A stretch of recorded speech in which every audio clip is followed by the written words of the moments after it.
Bien bonjour à tous, bienvenue pour cette nouvelle vidéo sur la corniche. N'hésitez pas à vous abonner, à cliquer sur le pouce du bas, bien évidemment. C'est parti. Corniche.fr. Donc on a notre corniche sous les yeux, et une corniche en réalité ça a des angles. Elle n'est pas seulement droite.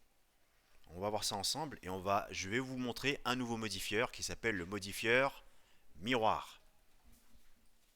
Et oui, parce que nous on sert des modifieurs pour ne pas trop bosser. On est des feignants, on l'assume, et on se sert des modifieurs pour ce faire. C'est parti. Alors, une petite option super sympa quand on fait de la modélisation d'architecture, quand on a plein d'éléments différents dans Blender, je viens cliquer ici, tout en haut, et je vais prendre Random. Ça va mettre des couleurs différentes qui seront invisibles au rendu, mais depuis le viewport, elles se verront. Je vais avoir des couleurs différentes. Ça me permet vraiment de faire la différence entre mes différents éléments. Et en fait, pour un objet donné, il va avoir une couleur différente.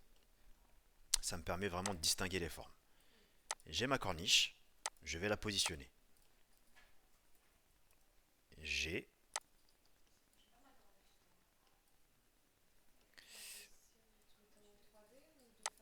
je la positionne d'abord de face.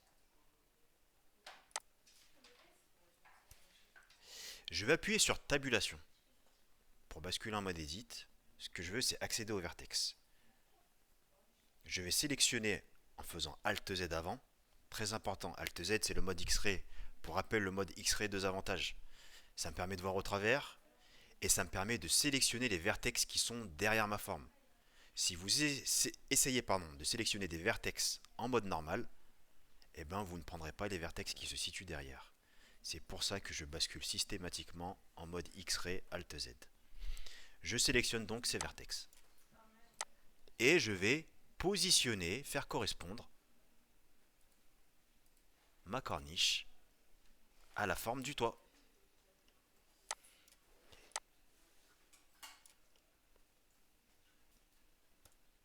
Alt Z, je rebascule en mode objet, je vais la déplacer pour la coller à mon toit.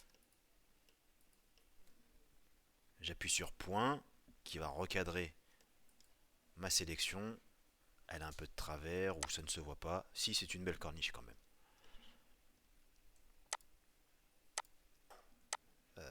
Hop, peut-être une petite rotation. Je clique sur le gizmo de rotation. Je viens cliquer ici sur l'axe des X pour faire ma petite rotation. Le problème, c'est le point d'origine. Clic droit, cette origine, tout géométrie. Il a repositionné l'origine de ma géométrie. Ouais. Bon, il aime pas.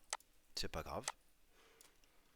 Maintenant, sachez que vos vertex, vous pouvez vous en servir pour réajuster vos formes. N'oubliez pas, là, pour l'instant, je suis en mode objet. Je vais basculer en mode edit. Je suis en mode sélection de vertex. Je peux, si je le désire, je fais Alt Z pour être en X-ray. Je sélectionne l'extrémité de ma corniche et je peux faire une rotation pour changer un peu la forme de ma corniche.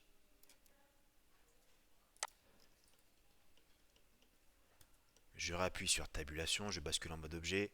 Alt Z pour rebasculer en mode normal et non plus en mode X-ray pour regarder un peu ma corniche.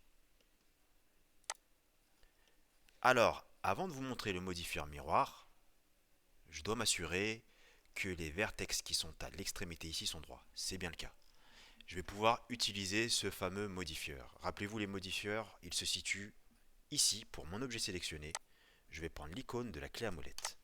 Et ici, j'ai toute une bibliothèque de modifieurs. Notamment, c'est le miroir qui m'intéresse. Le miroir, qu'est-ce qu'il fait tout simplement?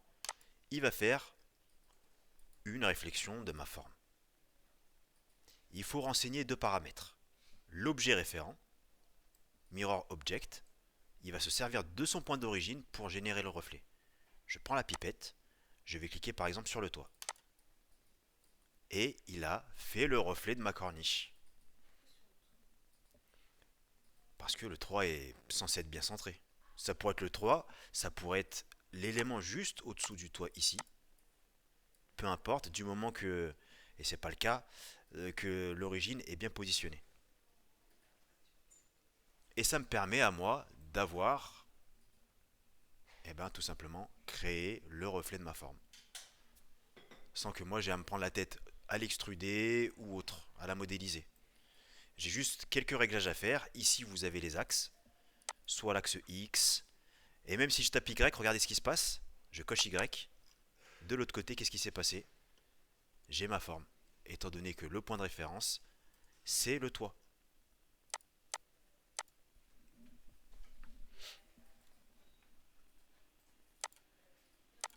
Alors ce que je vais faire, c'est que je vais tout simplement basculer en mode edit. Ce n'est pas parce qu'on a appliqué le modifieur miroir qu'on ne peut plus basculer en mode edit. Bien au contraire. Et regardez, ça va être mis à jour. Tabulation. Je suis en mode edit. Alt Z, j'ai accès au vertex. Je les repositionne.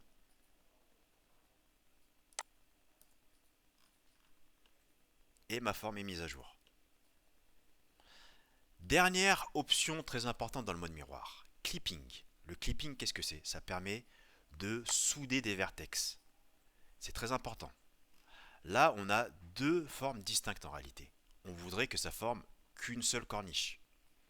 Si je bascule en mode tabulation, vous voyez, j'ai des vertex ici. Et si je tire, ça me fait un trou. On ne devrait pas avoir de trou. Ces vertex devraient être ce qu'on appelle soudés. Pour pouvoir les souder, je vais mettre merge et je vais augmenter la valeur jusqu'à ce que ces derniers soient soudés. Regardez, ils ne sont pas encore soudés. Je vais augmenter la valeur jusqu'à ce que ces derniers soient soudés. Hop. Alors je vais cocher clipping quand ça ne marche pas. Mais il veut pas. Je vais les rapprocher moi-même. C'est très important de souder ces vertex.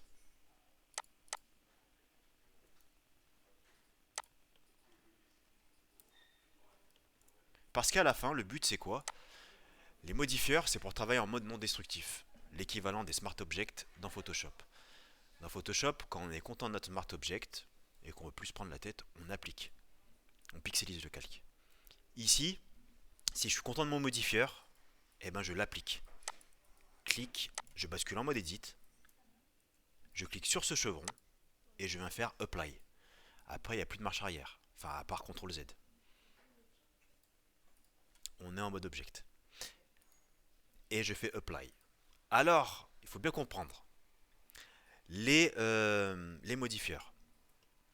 Les modifieurs, on travaille en mode non destructif. Ça veut dire quoi? Ça veut dire que si je sauvegarde Blender, mon document Blender, que je le ferme, je peux revenir ici et à tout moment désactiver l'effet. D'accord? En revanche, si je fais un apply, je sauvegarde, je rouvre Blender, c'est appliqué définitivement.